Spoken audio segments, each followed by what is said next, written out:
He wanted them to adjudicate on his demand for an autonomous Natal. The ANC and the government opposed this. The election couldn't be postponed.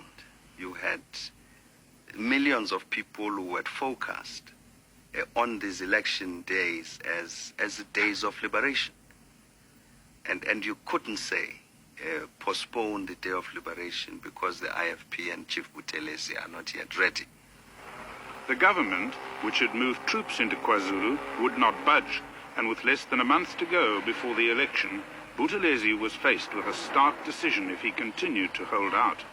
There was a realization on the side of Inkatha that not participating faced them with a major choice, and that would be the choice of going to the bush. And that they realized, because the leadership of Inkatha, I sincerely believe, didn't want war and doesn't want war, that would lead them into a situation of declaring a form of war. If he didn't squeeze into the process in that last 10 days, he would be completely and utterly eliminated from the political scene. In a last-minute move, de Klerk and Mandela made a few face-saving offers. At the national and provincial levels, they agreed also that as soon as possible after elections, that there would be international mediation. It was on that basis.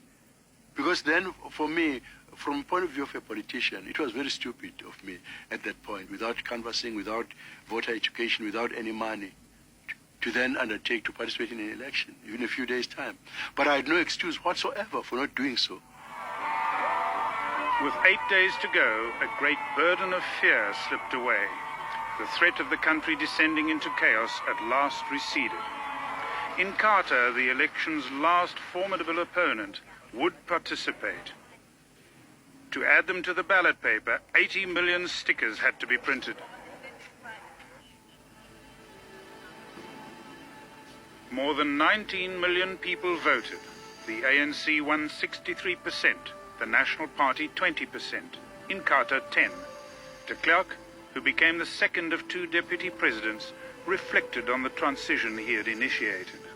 4 years and 3 months ago, I said in Parliament that the time had come. He claimed his original objectives had been fulfilled. We have seen the end of discrimination. We have equality before the law. Minority rights have been secured. When de Klerk made his speech on the 2nd February 1990, he thought that by unbanning the ANC, he would be able to control political events in our country. I don't believe that he knew that he was actually unleashing a force which he would find far, far, far beyond his own political imagination and control. On May the 10th, 1994, Nelson Mandela was inaugurated as the first president of a democratic South Africa.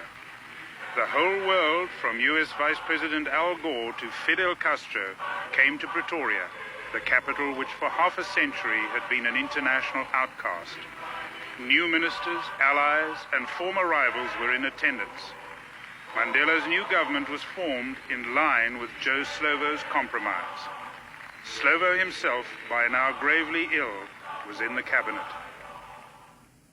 I never really worked out in my mind whether I would or wouldn't live to see it.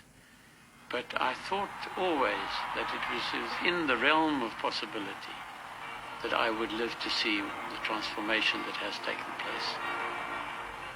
I feel that we can all leave this earth in peace, having achieved what we have achieved.